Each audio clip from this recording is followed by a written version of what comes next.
Olá pessoal, vim aqui falar com vocês sobre esse acidente que aconteceu no metrô de São Paulo, né, nas obras do metrô da linha laranja. Recebi muitas perguntas de alunos e de também quem não é aluno. Tabata, teria cobertura? Que seguro que se aplica? Como que funciona na questão de responsabilidade? Enfim, vamos conversar sobre isso nesse vídeo.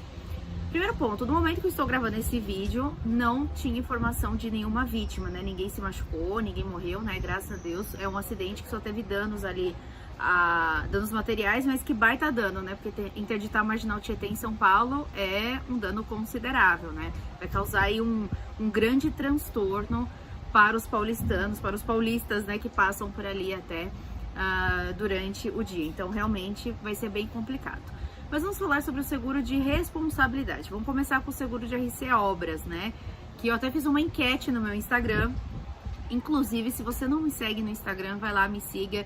Eu sempre falo, dou exemplos reais, dou insights, enfim. Se você trabalha com um seguro de RC, só me segue que você vai ver que você vai ter dicas bacanas. Bom, eu fiz uma enquete lá perguntando se teria alguma cobertura no seguro de RC Obras. E aí eu coloquei nas opções, né? Claro, jamais, não sei. A maioria das pessoas deveria responder não sei e não que claro. Por quê? Quando a gente pensa num seguro de responsabilidade, primeiro, precisa ter terceiro, precisa ter danos a terceiros. Ué, Tabata, mas é óbvio que esse acidente teve danos a terceiros. De forma indireta, tá? Porque ali até o momento, tá? Com as informações, né, que foram divulgadas, que tá muito recente ainda, né? Até o momento teve um dano à própria obra, né, um dano ao Estado, no caso ao Marginal Tietê, que o Estado é o dono da obra, vamos chamar assim, né, quem contratou a concessionária, mas não teve danos diretos a terceiros. O que é um dano direto? Um choque, uma morte de um empregado, de uma pessoa que estava passando ali, uma casa que foi condenada por conta daquele acidente. Não aconteceu essa situação, então não teve um dano direto a terceiro. Então, no RC Obras, a gente não tem que falar de cobertura, porque, nesse caso, não tem terceiro. Aí você pode estar pensando, mas e as empresas que vão sofrer ali com a questão de frete, logística, vai aumentar o trânsito, talvez ali a questão de caminhões, né, que em São Paulo só pode passar em algumas vias, em determinado horário, talvez seja alterado até que seja reconstituída a pista. Enfim, essas empresas podem ter danos, com certeza, e provavelmente terão. Mas isso é um dano indireto. Por quê? Houve uma colisão com um caminhão, houve um dano ao caminhão dessas empresas, ao centro, o CD delas, o centro de distribuição, o armazém? Não, elas estão sendo indiretamente impactadas por esse acidente que aconteceu. Aconteceu o acidente, eu não estava lá, não presenciei, mas eu vou sofrer as consequências desse acidente. Então, isso não tem cobertura no RC Obras, tá? Inclusive, as seguradoras são muito claras a respeito disso e elas deixam isso excluído, né? Ali nas condições gerais. Então, não teria cobertura no RC Obras por enquanto, com as informações que temos, né? Que seria somente um dano à própria obra, não entraria o RC Obras, não teve empregador, não teve nada, tá? Isso é muito parecido com a situação que aconteceu no Porto de Santos. Que na época, né, as pessoas pensaram, nossa, que baita RC, lembra quando pegou fogo ali, teve aquele incêndio no tanque da Ultrapar? E foi exatamente isso também, porque apesar de ter sido um sinistro homérico, né, um acidente enorme, e de ter causado um baita caos para as pessoas ali, no entanto, ele não teve um dano direto, porque o incêndio não atingiu alguém, não atingiu uma empresa, não atingiu o tanque de outras empresas, entendeu? Não teve um dano direto a terceiros. Ali teve o dano da própria empresa, né, que teve que tomar as medidas ali para conter o incêndio, mas não teve um terceiro efetivamente, diretamente, né, nem efetivamente teve, mas diretamente impactado. Então percebam como não é tão simples quanto parece. A gente fala, ali, claro que teve um caso de RC, claro que vai ter vai ter indenização, uma baita indenização, será? Né? Não necessariamente. Agora, falando de outro seguro, que nas obras nem sempre ele é obrigatório, né? Nem sempre o contratante exige esse seguro, é comum ele exigir o RC Obras, mas nem sempre ele exige o RC profissional.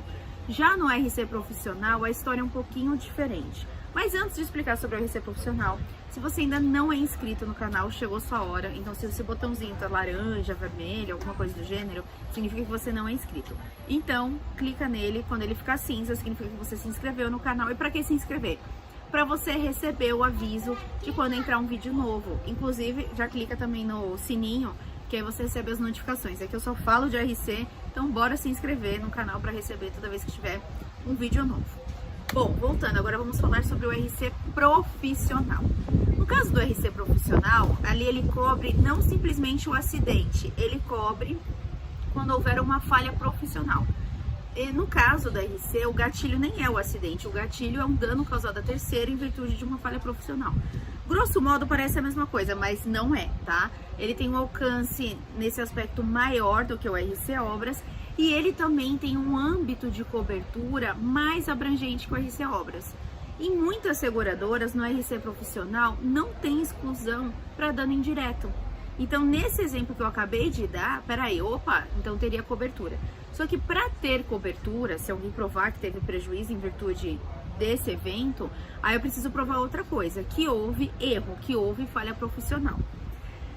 Me parece que alguém errou, né? Porque não teve um vendaval, não teve um tornado, não teve um evento da natureza imprevisível ali na região, não teve nada que aconteceu fora do padrão para o engenheiro falar assim, não, mas eu não tinha como prever isso, eu não tinha como calcular isso, eu não tinha como colocar no estudo isso, eu não tinha como pensar nisso antes de fazer o projeto, entende? Então, provavelmente alguém errou alguma coisa, ou errou no estudo de viabilidade, no estudo do solo, do que era necessário, ou errou no próprio projeto, né, na hora de projetar o que era necessário para manter ali a pista, para não causar esse desnivelamento, esse desmoronamento, enfim, ceder, né, ali a pista, mesmo estando ao lado do rio. Mas estava do lado do rio. Gente, eles fazem ponte estaiada em rio, em mar, enfim. Então a questão de estar perto da água não é um fator que, ai meu Deus, não, eu não tinha como evitar esse acidente. Não. Então ali me parece, né, não sou engenheira, mas me parece que alguém errou. Ou até na execução, quem estava fazendo a execução não respeitou exatamente o que estava especificado no projeto, de repente, então isso pode acontecer. Da época que eu era de sinistro, eu trabalhei alguns anos com sinistro, nesses sinistros de engenharia era muito comum o erro, era mais frequente que o erro era no projeto, era no desenvolvimento do projeto, do que na execução nos estudos, tá? Mas nunca se sabe, muita gente vai investigar, enfim, gente competente, gente que entende sobre isso, né? E não eu, uma Hellis, advogada que fala sobre seguro de responsabilidade. Mas, voltando à cobertura do seguro de responsabilidade civil profissional, comprovado que houve uma falha profissional e comprovando que os terceiros tiveram danos em virtude dessa falha profissional, aí sim a gente falaria em cobertura no seguro de responsabilidade civil profissional. No RC Obras, por enquanto, não, tá? E desde que nessa seguradora também não exclua dano indireto. Mas como eu falei, não são todas as seguradoras que excluem danos indiretos no seguro de RC profissional. Já no RC geral isso é um clássico, assim, já sai, acho que automático. Já tá lá no modelo bruto da condição geral, já tem essa exclusão, porque não sai sem essa exclusão de jeito nenhum, tá? E esse sinistro mostra também o porquê que é tão gritante a diferença de prêmio quando você vai contratar para uma obra um RC profissional e um RC Obras. Normalmente o RC profissional é 5 vezes o prêmio de um RC Obras. E o corretor, o cliente fica um pouco confuso. Nossa, mas espera aí, os dois não estão cobrindo acidente? Um não é, no caso, quando a falha do engenheiro, o outro é um acidente sem ter a culpa do engenheiro. Enfim, as pessoas ficam um pouco confusas achando que eles cobrem o mesmo risco e que o alcance dos seguros é o mesmo. Não, é bem diferente. Um cobre acidente e só vai cobrir dano direto, ou seja, que realmente a pessoa ali foi, né, materialmente atingida, seja de forma de danos corporais, ou seja, na matéria, né, no imóvel, no veículo, enfim, né? E o lucro cessante, ele também precisa ser decorrente de um dano corporal ou de um dano material, então não pode ser só o lucro cessante. O dano moral também precisa ser decorrente de um dano corporal ou de um dano material, enquanto que no RC profissional não. Muitas seguradoras cobrem dano moral puro, cobrem lucro cessante puro, não excluem dano indireto. Então o alcance, né, de proteção ali é maior, né? A apólice é menos restrita. Então, por isso que o RC profissional acaba tendo uma taxa bem maior.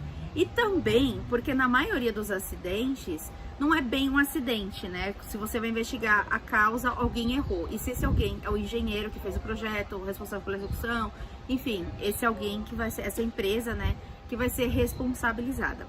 Então, esse caso, ele é interessante pra gente ver que, assim, antes de falar, é claro que é um caso de GRC, não, vai pagar no obra, meu Deus, um sinistro milionário. Calma, analisa com calma.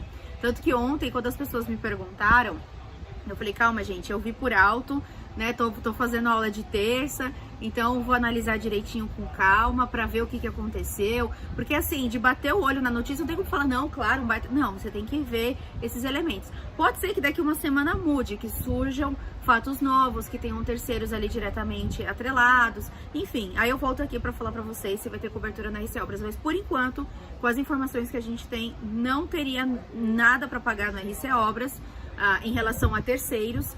E no RC profissional, quando comprovar a responsabilidade de alguém, se alguém errou a falha, se teve uma falha profissional de engenheiro, aí sim, vai ter de pagar, aí teria de pagar. Então, por isso que é muito importante nas obras ter o seguro de RC Obras e o seguro de RC profissional em relação a terceiros, bem como o seguro de risco em engenharia. Isso, inclusive, foi tema de uma aula, uma das aulas mais elogiadas da plataforma lá do Venda Seguro, que é a diferença de cobertura entre o RC dentro do risco de engenharia, o RC Obras e o RC Profissional Engenheiro. É uma aula de quase 1h30, tem mapa mental, ela tá transcrita, enfim, é bem completa porque surge muita dúvida na prática e na hora que você vai oferecer essa proteção para o seu cliente, você tem de entender muito bem o alcance de cada seguro, porque ele acha que, qual que é melhor eu contratar?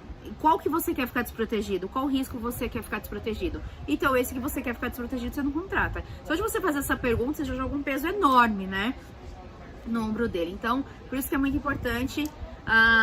Quem é aluno do Venda Seguro tem acesso a essa aula, assista essa aula, que agora é um time importante para mostrar a importância de ter as 3 apólices, porque vocês podem dar até esse exemplo real do que está acontecendo no caso do metrô. E se você gostou desse vídeo, deixe seu like e compartilha com seus colegas para eles também aprenderem sobre RC na prática.